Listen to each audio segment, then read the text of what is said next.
সব সূচকেই ঊর্ধ্বমুখী করোনা, ৩ মাসে সর্বোচ্চ শনাক্ত, মৃত্যু ২৬। আবারও নামছে মোবাইল কোর্ট, পিছিয়ে যেতে পারে শিক্ষা প্রতিষ্ঠান খোলা। মহামারীর দুর্যোগ মোকাবেলা করে দেশকে এগিয়ে নেওয়ার নির্দেশনা প্রধানমন্ত্রীর। বাংলাদেশ অবকাঠামো উন্নয়ন তহবিলের উদ্বোধন।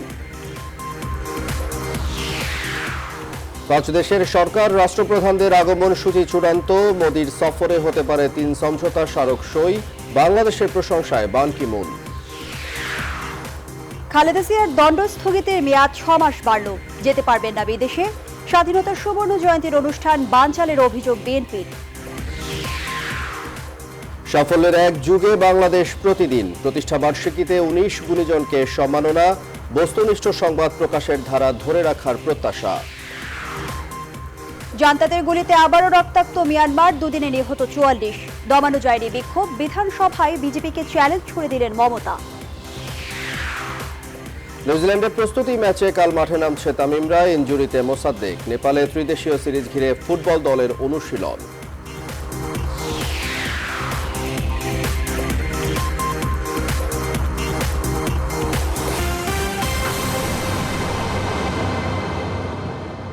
রেইনবো অলরাউন্ডার এক্সটেরিয়র পেইন্ট, বাংলাদেশের আবহাওয়া উপযোগী একমাত্র পেইন্ট।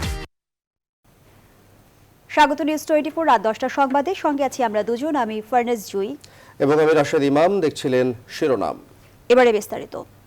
অবশেষে আশঙ্কায় যেন সত্যি হতে চলেছে।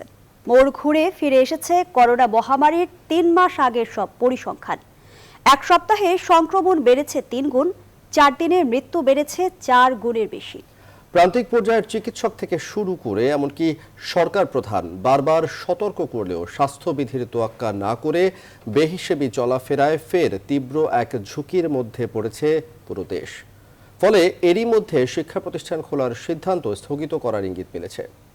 সংক্রমণ ঠেকাতে শুরু হয়েছে দেশব্যাপী জোরালো অভিযান। রিশাদ হাসান জানাচ্ছেন বিস্তারিত। 10 মার্চ থেকে করোনা সংক্রমণের গ্রাফ টানা উঠতের দিকে। স্বাস্থ্য অধিদপ্তরের তথ্য বলছে 24 ঘন্টায় শনাক্ত রোগীর সংখ্যা 1773 জন ও মৃত্যু হয়েছে 26 জনের, যা গেল 9 সপ্তাহের মধ্যে সর্বোচ্চ। হঠাৎ সংক্রমণ ও মৃত্যুর ঘটনায় উদ্বিগ্ন স্বাস্থ্যসেবা বিভাগ। মন্ত্রী বলছেন স্কুল কলেজ খোলার সিদ্ধান্ত হতে পারে পুনর্বিবেচনা। নির্দেশনা দিয়েছে ভ্রাম্যমাণ আদালত পরিচালনারও। রিভিউ করতে পারে, যেহেতু সংক্রমণ যদি খুব বেশি বেড়ে যায় তাহলে নিশ্চয়ই এটাকে রিভিউ হয়তো ওনারা করবেন। আর যদি নিয়ন্ত্রণে থাকে তাহলে পরে ওনারা সিদ্ধান্ত হয়তো ওনাদের মতো করে নেবেন আর কি। সংক্রমণ ঠেকাতে ও স্বাস্থ্যবিধি নিশ্চিত করতে জেলা প্রশাসক ও সিভিল সার্জনদের নেতৃত্বে এরই মধ্যে দেশের বিভিন্ন জেলায় অভিযান শুরু হয়েছে। সচেতনতার কাজ করব এবং সেই সাথে কিছু ফ্রি মাস্কও বিলি করব। আর একটা পর্যায়ে প্রথমে কিছুদিন প্রচার করে একটু মানুষকে আবার নতুন করে জানাবো। মাস্ক এখন পরবো না, মনে ছিল না আমার এই বের করতে। মাঝে সাথে একটু দম ফেলাতে হয়, এই জন্যই মনে করেন যে আপনার খুলে রাখি। করোনা নিয়ন্ত্রণে প্রশাসনকে সাথে নিয়ে আরো কঠোর পদক্ষেপ নেওয়ার কথা ভাবছে স্বাস্থ্যসেবা বিভাগ। রিশাদ হাসান, নিউজ 24, ঢাকা। করোনা মহামারীর মধ্যেও দেশকে এগিয়ে নেয়ার কথা জানালেন প্রধানমন্ত্রী শেখ হাসিনা। বলেছেন, স্বাধীনতা বিরোধীর হাতে ক্ষমতা থাকলে দেশের উন্নতি হয় না। সোমবার সকালে বাংলাদেশ অবকাঠামো উন্নয়ন তহবিলের উদ্বোধন করে এসব কথা বলেন প্রধানমন্ত্রী। জানান, রিজার্ভের টাকায় অবকাঠামোর উন্নয়ন করলে বিদেশ থেকে ঋণ করতে হবে না। দেশ ও দেশের মানুষের প্রতি দায়বদ্ধতা থেকে সরকার কাজ করছে বলেও জানান সরকার প্রধান। আরও জানাচ্ছেন বাবু কামরুজ্জামান। যাত্রা শুরু করলো বাংলাদেশ অবকাঠামো উন্নয়ন তহবিল। ফলে এখন থেকে নিজস্ব তহবিলে বিভিন্ন উন্নয়ন প্রকল্পে অর্থায়ন করতে পারবে বাংলাদেশ। গণভবন থেকে ভিডিও কনফারেন্সে এই প্রতিষ্ঠানের উদ্বোধন করেন প্রধানমন্ত্রী শেখ হাসিনা। শুভ উদ্বোধন আমি ঘোষণা করছি। এই তহবিল থেকে প্রথম পায়রা বন্দরের রাবনাবাদ চ্যানেলের ক্যাপিটাল ও মেইনটেনেন্স ড্রেজিং শীর্ষক স্কিমে অর্থায়ন করা হয়েছে। ভিডিও কনফারেন্সে এই ঋণ চুক্তিরও উদ্বোধন করেন প্রধানমন্ত্রী। প্রধানমন্ত্রী বলেন, অন্যের কাছে হাত পেতে নয়, মধ্যম আয়ের দেশ হিসেবে নিজেদের স্বাবলম্বী হতে হবে। শুধু উন্নয়নশীল দেশ না, আমরা আমাদের নিজস্ব অর্থায়নে অবকাঠামো উন্নয়ন করার সক্ষমতাও অর্জন করেছি। কাজেই আমি সবাইকে আন্তরিক ধন্যবাদ জানাই। ইনশাআল্লাহ আমাদের অগ্রযাত্রা অব্যাহত থাকুক। দেশের মানুষের প্রতি দায়বদ্ধতা থেকে সরকার কাজ করে যাচ্ছে বলেই বাংলাদেশ এগিয়ে যাচ্ছে, এমন মন্তব্যও করেন সরকার প্রধান। যার ফলে আজকে করোনা মোকাবেলা করেও আমরা বাংলাদেশের উন্নয়নশীল দেশ হিসেবে এই প্রতিষ্ঠা এটা আমরা ধরে রাখতে পেরেছি এবং ইনশাআল্লাহ আমরা আমাদের যে পরিকল্পনা 41 সালের মধ্যে বাংলাদেশ দেশ উন্নত সমৃদ্ধ দেশ হবে, ইনশাআল্লাহ সেটা আমরা করতে পারবো। করোনার মধ্যেও দেশের অর্থনীতি সুসংহত আছে, উন্নয়নশীল দেশের মর্যাদা অক্ষুণ্ণ রাখতে যা ভূমিকা রাখছে বলে জানান প্রধানমন্ত্রী শেখ হাসিনা। বিদেশি দূতাবাস বাবু কামরুজ্জামান, নিউজ 24, ঢাকা।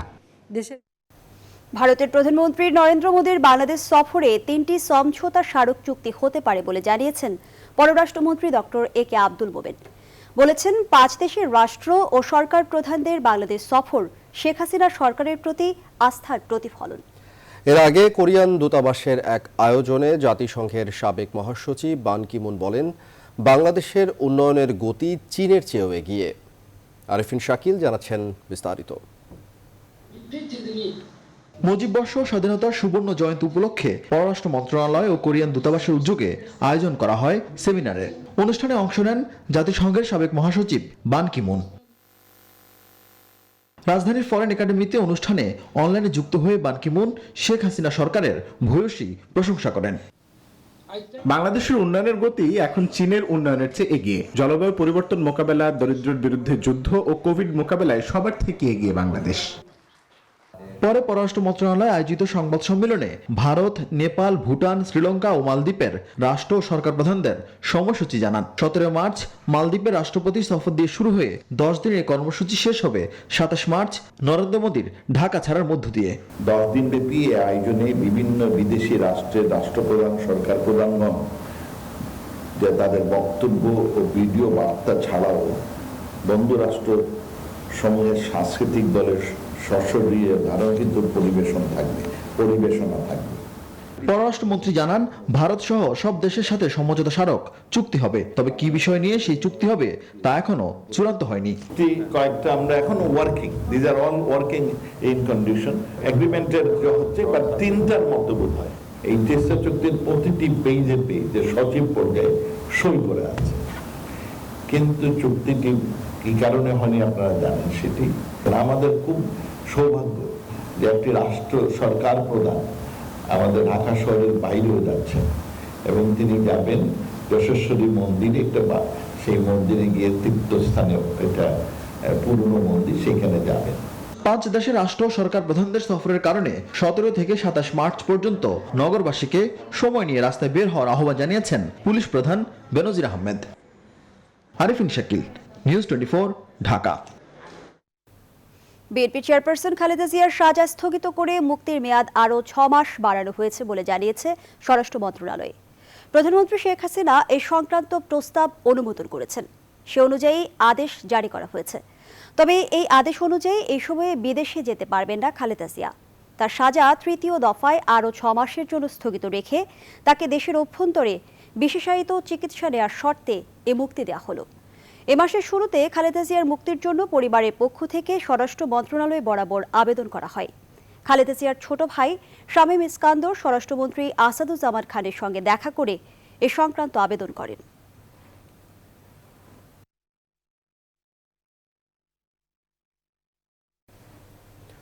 পূর্বনির্ধারিত বিএনপির সমাবেশের মঙ্গলবারের সমাবেশ আপাতত স্থগিত করার কথা জানিয়েছেন বিএনপি মহাসচিব মির্জা ফখরুল ইসলাম আলমগীর। রোববার সকালে গুলশানে চেয়ারপারসনের কার্যালয়ে এক সংবাদ সম্মেলনে কথা জানান বিএনপি মহাসচিব। অভিযোগ করেন, স্বাধীনতার সুবর্ণ জয়ন্তীর অনুষ্ঠান বানচালে নানা রকম পায়তারা করছে সরকার। বিস্তারিত জানাচ্ছেন মারুফা রহমান। সারা দেশের সব বিভাগীয় শহরের সিটি কর্পোরেশন এলাকাগুলোতে ধারাবাহিক সমাবেশের অংশ হিসেবে ঢাকা দক্ষিণের যে সমাবেশ হওয়ার কথা ছিল তা সরকারি বাধা এবং দক্ষিণ সিটিতে বিএনপির প্রার্থী ইশরাক হোসেনের অসুস্থতার কারণে স্থগিত করা হয়েছে বলে জানান বিএনপি মহাসচিব। গুলশানে চেয়ারপারসনের কার্যালয়ে স্বাধীনতার সুবর্ণ জয়ন্তী উদযাপন কবিতা ও চিত্রাঙ্কন প্রতিযোগিতা কমিটির সংবাদ সম্মেলনে এসব প্রসঙ্গে কথা বলেন মির্জা ফখরুল ইসলাম আলমগীর। আমরা বুঝতে পারছি না, স্বাধীনতার সুবর্ণ জয়ন্তীর প্রোগ্রাম পালন করা কি ইন্টারন্যাশনাল প্রোগ্রাম? তারা ছাড়া আর কেউ করতে পারবে না, এটা কোন ধরনের চিন্তা ভাবনা থেকে এটা আসছে আমরা বুঝতে পারছি না। হঠাৎ করে এই ধরনের ডিএমপির থেকে একটা আপনার নির্দেশনা, এটা আমি মনে করি যে আমাদের স্বাধীনতার সুবর্ণ জয়ন্তীর পালনের যে উদ্দেশ্য সেটাকে ব্যাহত করছে এবং একই সঙ্গে স্বাধীনতার বিষয়টাকে আপনার প্রশ্নবিদ্ধ করছে কিনা এটা আমাদেরকে লক্ষ্য করে দেখতে হবে। সংবাদ সম্মেলনে সুবর্ণ জয়ন্তীর কর্মসূচি নিয়ে কথা বলেন দলের স্থায়ী কমিটির সদস্য ডক্টর খন্দকার মোশাররফ হোসেন। আওয়ামী লীগ নানাভাবে প্রতিক্রিয়া দেখাচ্ছে এবং প্রতিক্রিয়া দেখাতে গিয়ে আবার ইতিহাসকে তারা খণ্ডিত করছে।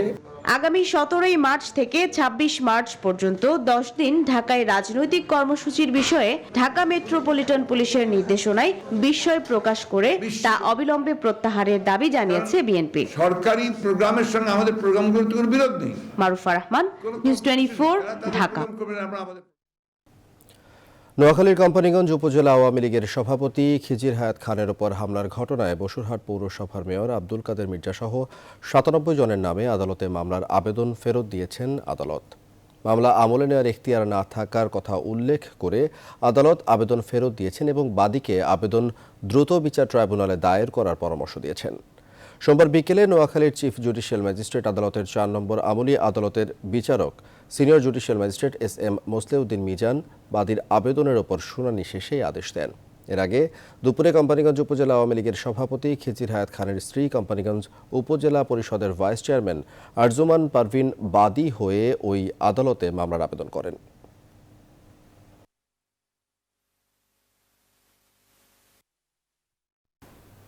বাংলাদেশ ব্যাংকের সাবেক ডেপুটি গভর্নর এস.কে. সুর চৌধুরী এবং ঋণ জালিয়াতিতে প্রশান্ত কুমার হালদারের সহযোগী ও বিভিন্ন দেশে তার প্রমোদ ভ্রমণের সঙ্গে নাহিদা রুনাইকে কেন গ্রেপ্তার করা হয়নি জানতে চেয়েছেন হাইকোর্ট। এ সময় হাইকোর্ট বলেন দুদক তাদের গ্রেপ্তার না করে মেহমানদারি করতে পারে না। পি.কে. হালদারের পালানোর বিষয়ে শুনানিতে সোমবার হাইকোর্টের বিচারপতি মোহাম্মদ নজরুল ইসলাম তালুকদার ও বিচারপতি মহিউদ্দিন শামীমের সমন্বয়ে গঠিত ভার্চুয়াল বেঞ্চ এ বিষয়ে প্রশ্ন তোলেন। এর আগে পি.কে. হালদারের দেশ ত্যাগের সময়ে বেনাপোল স্থলবন্দরে দায়িত্বে থাকা 67 ইমিগ্রেশন পুলিশের তালিকা হাইকোর্টে দাখিল করেন পুলিশের আইজি। শুনানিতে দুদক ও ইমিগ্রেশন পুলিশ তাদের পক্ষে যুক্তি উপস্থাপন করে। শুনানি নিয়ে পি.কে. হালদারের দেশ ত্যাগে কার সহযোগিতা রয়েছে তাও জানতে চান। এর আগে হাইকোর্টের নির্দেশে দেশ থেকে অর্থ পাচারের সময় 2008 থেকে 2020 পর্যন্ত বাংলাদেশ ব্যাংকে কর্মরত 354 কর্মকর্তার নাম ঠিকানা সহ বিস্তারিত তালিকা আদালতে জমা দেন বাংলাদেশ ব্যাংক কর্তৃপক্ষ।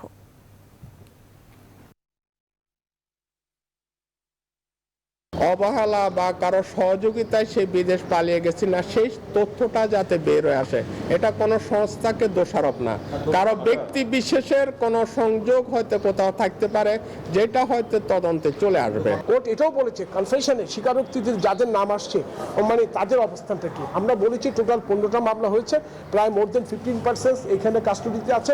5 জন লোক স্বীকারোক্তি দিয়েছে, 5 জন আসামি, তাদের স্বীকারোক্তি যাচাই বাছাই করা হচ্ছে। দুর্নীতি দমন কমিশনের চিঠির ভিত্তিতে বিএফআইইউ এস.কে. সুর চৌধুরী অ্যান্ড শাহ আলমের ব্যাংক অ্যাকাউন্ট পর্যালোচনা করছে। ওনাদের রিপোর্ট পাওয়ার পরপরই আমরা পরবর্তী সিদ্ধান্ত নিব।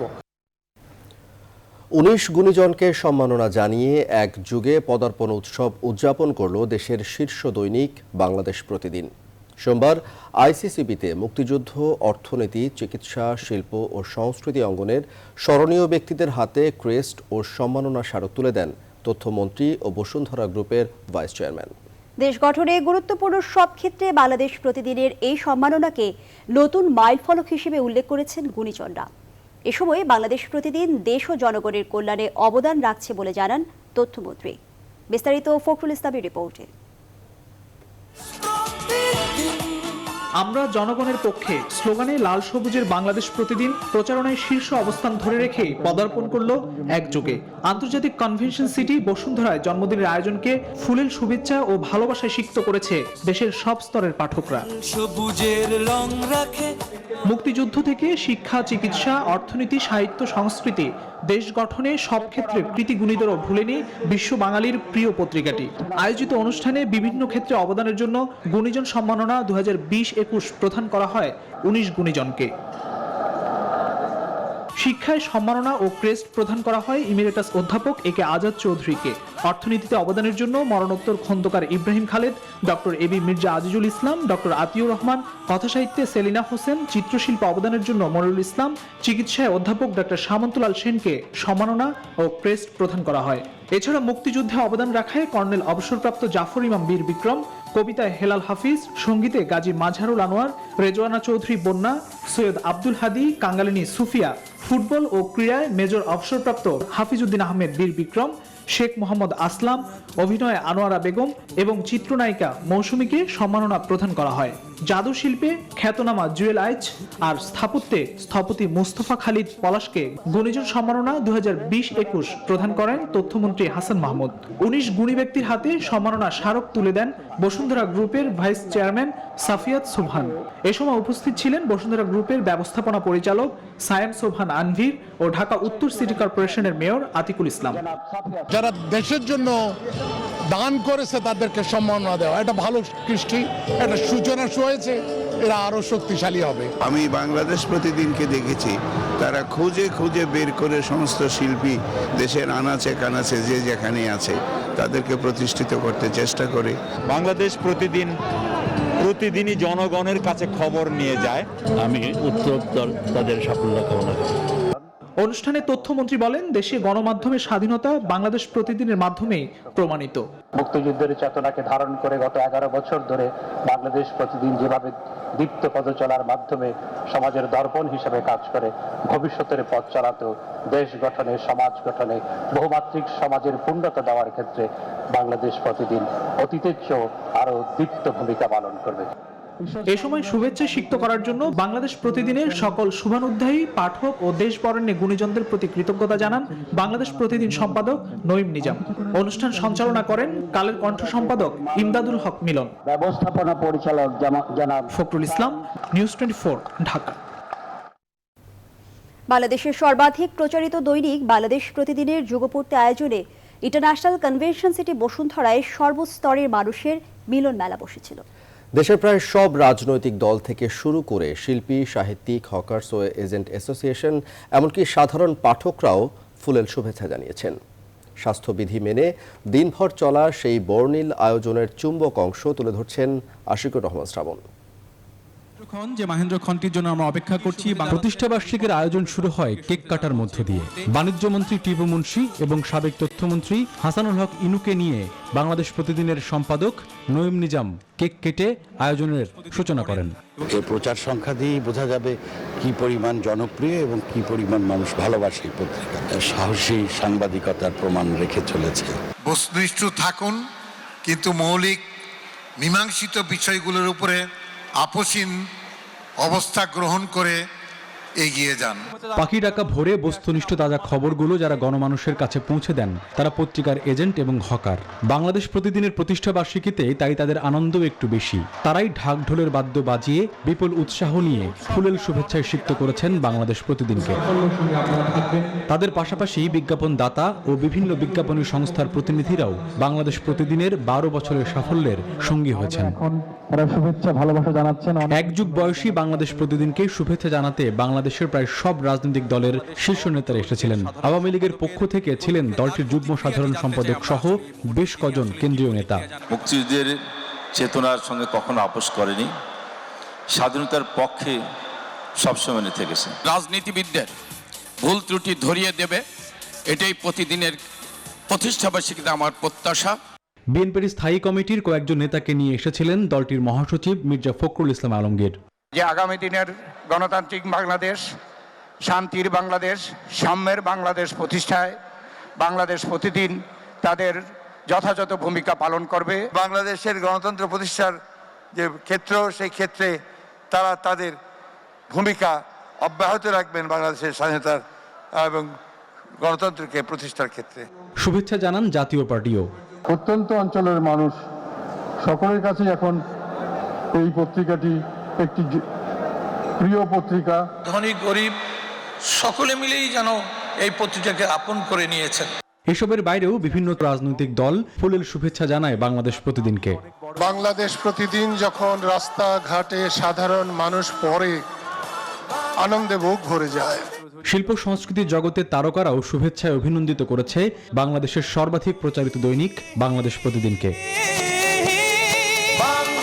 এছাড়া বিভিন্ন ব্যক্তি ও সংগঠনও শুভেচ্ছা জানায়। সবশেষে বর্ণাঢ্য সাংস্কৃতিক পরিবেশনার মধ্য দিয়ে শেষ হয় 12 বছরে পা দেয়া বাংলাদেশ প্রতিদিনের প্রতিষ্ঠা বার্ষিকীর এ বছরের আয়োজন। সবার ভালোবাসা পুঁজি করে সামনের দিনগুলোতে জনগণের পক্ষে আরও শক্ত ভূমিকা নেওয়ার প্রত্যয় জানায় বাংলাদেশ প্রতিদিন পরিবার।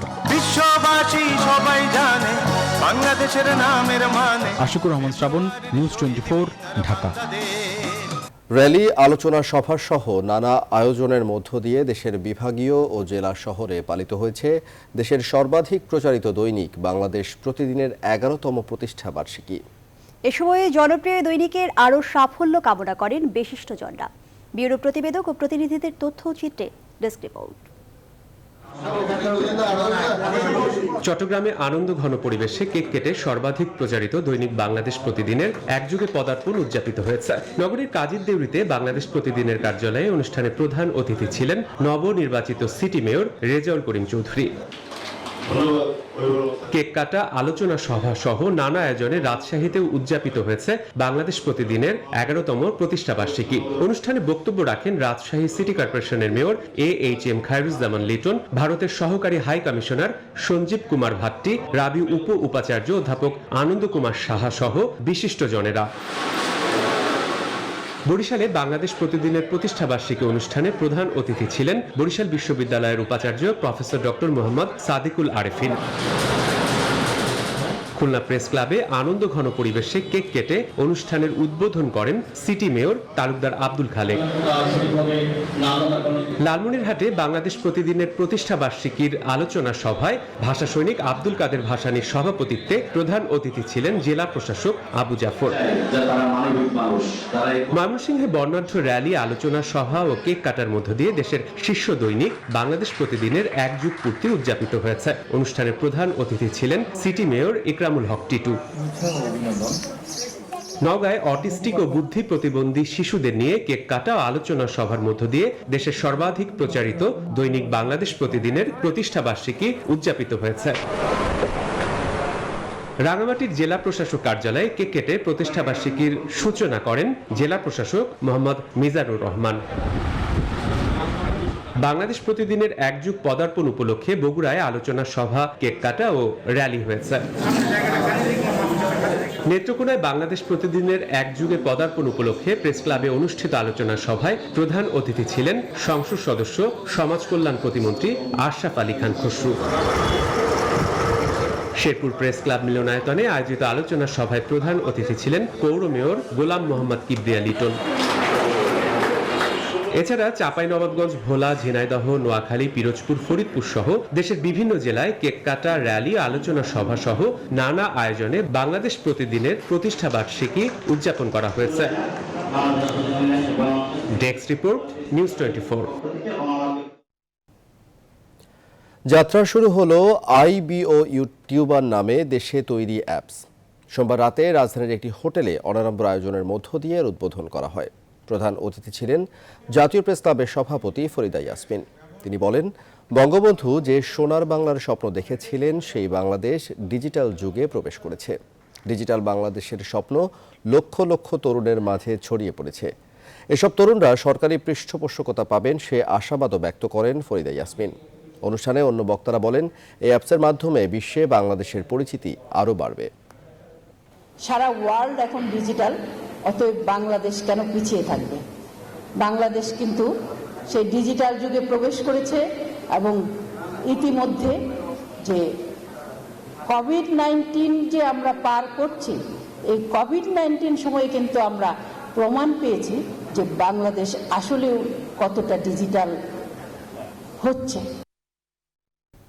এবার ফার্স্ট সিকিউরিটি ইসলামী ব্যাংক অর্থ বাণিজ্যের সংবাদ।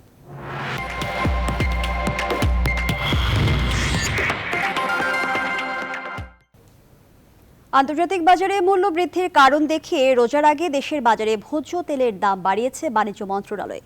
সোমবার বাণিজ্য মন্ত্রণালয়ের অত্যাবশ্যকীয় পণ্য বিপণন ও পরিবেশক বিষয়ক জাতীয় কমিটির সভায় তেলের দাম পুনর্নির্ধারণের সিদ্ধান্ত হয় বলে জানিয়েছেন বাণিজ্যমন্ত্রী। বোতলজাত 1 লিটার সয়াবিন তেলের দাম মিলগেটে 127 টাকা, ডিলার পর্যায়ে 131 এবং খুচরায় 139 টাকা নির্ধারণ করা হয়েছে। আর 5 লিটারের বোতল মিলগেটে 620 টাকা, ডিলার পর্যায়ে 440 টাকা এবং খুচরা পর্যায়ে 660 টাকা নির্ধারণ করা হয়েছে। মিলগেটে প্রতি লিটার খোলা সয়াবিন তেলের দাম নির্ধারণ করা হয়েছে 113 টাকা, যা আগে ছিল 160 টাকা। এছাড়া প্রতি লিটার খোলা পাম তেলের দাম নির্ধারণ করা হয়েছে মিলগেটে 104 টাকা, ডিলার পর্যায়ে 106 টাকা এবং খুচরায় 109 টাকা। আন্তর্জাতিক বাজারেও প্রায় $70 মতো দাম বেড়ে গেছে। গতকালকেও এটা দাম ছিল $1300 কেজি, যার ফলে এটা সেই ফর্মুলায় ফেলেই কিন্তু দামটা ফিক্স আপ করা হচ্ছে।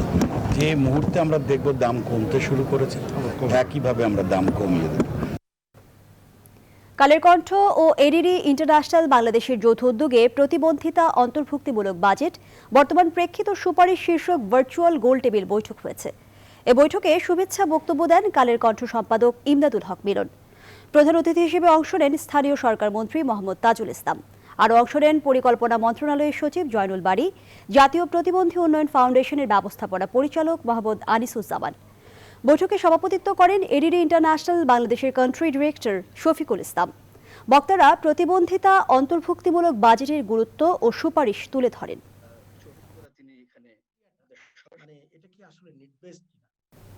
এবারে আন্তর্জাতিক প্রসঙ্গ।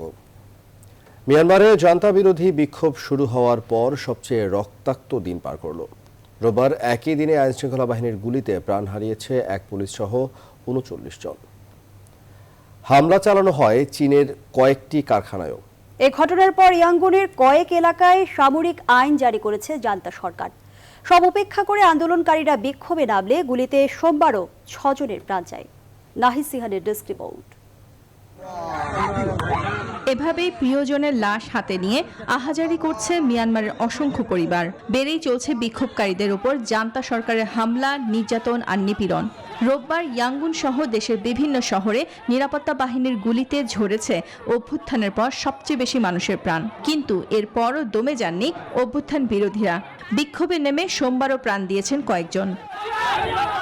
জান্তা সরকারের দাবি, কয়েকটি পোশাক কারখানা ও একটি সার কারখানায় আগুন দিয়েছেন বিক্ষোভকারীরা। প্রায় 2000 বিক্ষোভকারী ফায়ার সার্ভিসের পথ বন্ধ করে দেন বলে অভিযোগ করা হয়। এছাড়া একজন পুলিশ কর্মকর্তা নিহত এবং আরও 3 জন আহত হওয়ার খবর দেওয়া হয়েছে।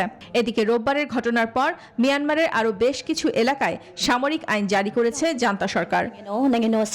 সোমবার ভিডিও বার্তার মাধ্যমে শুনানিতে অং সান সুচির উপস্থিত থাকার কথা থাকলেও বিভিন্ন স্থানে ইন্টারনেট সেবা বন্ধ ও ধীর গতির হওয়ার কারণে তা পিছিয়ে দেওয়া হয়েছে বলে জানিয়েছেন সুচির আইনজীবী খিন মং জ।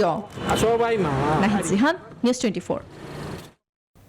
পশ্চিমবঙ্গে আসন্ন বিধানসভা নির্বাচনকে ঘিরে আলাদা আলাদা জনসভায় সোমবার ব্যস্ত সময় পার করছেন কেন্দ্রীয় স্বরাষ্ট্রমন্ত্রী অমিত শাহ ও মুখ্যমন্ত্রী মমতা বন্দ্যোপাধ্যায়। হুইল চেয়ারে করেই জেলা সফরে যান মমতা বন্দ্যোপাধ্যায়। রোড শোতেও অংশ নেন তিনি। তৃণমূলে যোগ দেয়া যশবন্ত সিংকে নতুন দায়িত্ব হিসেবে দলের সহসভাপতি পদে নিযুক্ত করা হয় সাবেক বিজেপি নেতাকে। এ সময় বিজেপির প্রতি চ্যালেঞ্জ ছুড়ে দেন মমতা। এদিন ঝাড়গ্রামে এবং বাঁকুড়ার রানীবাঁধে জনসভা করেন অমিত শাহ। ঝাড়গ্রামে প্রথম সভা করে চলে যান বাঁকুড়ায়। খড়গপুর সদরের বিজেপি প্রার্থী হিরণ চট্টোপাধ্যায়ের সমর্থনে সন্ধ্যায় সেখানে রোড শো করেন অমিত শাহ।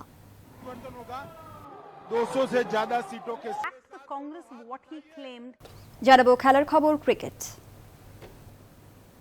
কুইন্সটাউনে 5 দিনের অনুশীলনের পর কাল একমাত্র প্রস্তুতি ম্যাচে মাঠে নামবে বাংলাদেশ দল। 2 দলে ভাগ হয়ে টাইগাররা খেলবে 50 ওভারের ম্যাচ। তবে ইনজুরিতে পড়ায় মাঠের বাইরে থাকছেন মোসাদ্দেক হোসেন সৈকত। কুইন্সটাউনের অনুশীলনের প্রথম দিন পাওয়া হাঁটুতে চোট এখনও ঠিক হয়নি পুরোপুরি, এজন্য খেলবেন না ওয়ার্ম আপ ম্যাচ। এদিকে নিউজিল্যান্ডে দলের ফিটনেস নিয়ে প্রশংসা করেছেন স্ট্রেংথ আর কন্ডিশনিং কোচ নিকোলাস লি। জানিয়েছেন ক্রিকেটারদের আচরণ বেশ প্রফেশনাল। নিকোলাস মনে করেন অনুশীলন শুরুর পর ঘুমের যে ব্যাঘাত ঘটেছিল তা ঠিক হয়ে গেছে। পাশাপাশি প্রশংসা করেছেন কুইন্সল্যান্ডের ফ্যাসিলিটিসেরও।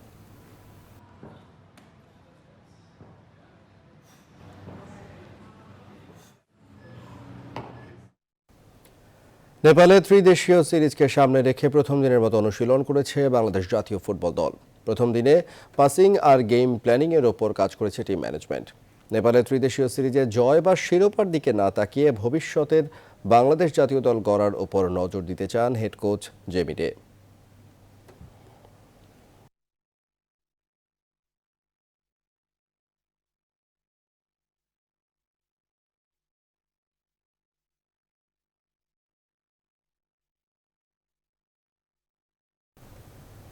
দর্শক, শেষ করব এখনকার সংবাদ। এ পর্যায়ে শিরোনামগুলো জানাবো আরেকবার।